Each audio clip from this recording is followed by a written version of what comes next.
नुकत्याच जळगाव महानगरपालिकेच्या निवडणुका पार पडल्या। नवनिर्वाचित नगरसेवक, महापौर आणि उपमहापौर यांच्या निवडीने शहरात बदलाची नवी पहाट उगवेल अशी अपेक्षा नागरिकांनी धरली आहे। काही नवीन चेहरे बदलाचे प्रतीक म्हणून समोर आले, तर काही जुने चेहरे अनुभवाचा ठेवा म्हणून पुन्हा निवडून आले। मात्र निवडणूक संपताच काहींचा वार्डाशी असलेला जिव्हाळा पुन्हा 5 वर्षाच्या विश्रांतीवर गेल्याची चर्चा रंगू लागली आहे। नगरसेवकांचा कार्यकाळ 5 वर्षाचा असतो, पण काही वार्डामध्ये ते वर्षातून 5 दिवसही फिरकतात की नाही याबाबत नागरिकांना शंका येऊ लागली आहे। अर्थात नागरिकही काही कमी नाहीत। निवडणुकीत नोटा घेतल्या की मतांचा हिशेब संपतो अशी प्रथा जणू काही लोकशाहीचा नवा अध्याय बनलाय। पैसे वाटपाचे गुन्हे दाखल झाले, पण ते अदखलपात्र ठरले, म्हणजे गुन्हा आहे पण नाहीच अशी जादू प्रशासनाने दाखवली आहे। त्यामुळे कारवाईचा प्रश्न अजूनही कागदावरच विश्रांती घेतोय। प्रभाग क्रमांक 11 मधील हरिविठ्ठल नगर हे त्याचे जिवंत उदाहरण ठरतंय।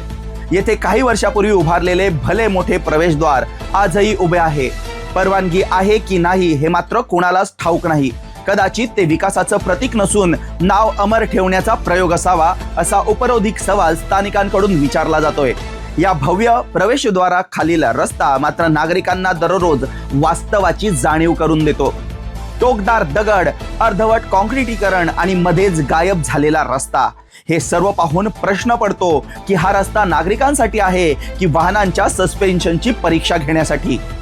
काही महिन्यांपूर्वी या परिसरात कॉन्क्रिटीकरण मात्र झालेले आहे, हे तर जनतेचं नशीबच म्हणावं लागेल। वाघनगर स्टॉप पासून हरविठ्ठल नगरकडे जाताना दगडगोट्यांचा विशेष अनुभव या रस्त्यावर मिळतो।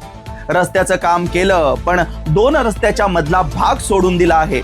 वारंवार माती टाकून काम पुढे ढकलण्याचा जुगाड विकास येथे सुरू असल्याचं नागरिक सांगतात। निवडणुकीच्या काळात आला नगरसेवक या गाण्यावर रील बनवून सोशल मीडियावर लोकप्रियता मिळवणारे लोकप्रतिनिधी आता प्रत्यक्षात गेला नगरसेवक अशी परिस्थिती निर्माण करत असल्याची टीका होतीये। विकासाचे रील्स बनवणे सोपे असते, पण परिपूर्ण रस्ते बनवणे अजूनही कठीणच दिसतंय। शहराचे आमदार राजू मामा भोळे यांचा आवडता डायलॉग नागरिकांना चांगलाच पाठ झालाय। मी असं म्हणत नाही की 100% काम झालेलं आहे, काही कामे अपूर्ण आहेत असे राजू मामा म्हणतात।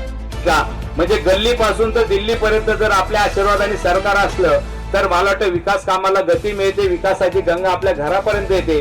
पुढे रस्ते नाहीत ही सुद्धा नाराजी आहे लोकांची, पण त्याबद्दल आम्ही दिलगिरी व्यक्त करतो आणि भविष्यात राहिलेले रस्ते आम्ही 100% पूर्ण करत आहोत। मात्र ही कामे कधी पूर्ण होतील हा प्रश्न मात्र अजूनही उत्तराच्या प्रतीक्षेत आहे। हत्ती निघून गेला, शेपूट बाकी या म्हणीप्रमाणे विकासाची गोष्ट ही फक्त भाषणातच राहणार।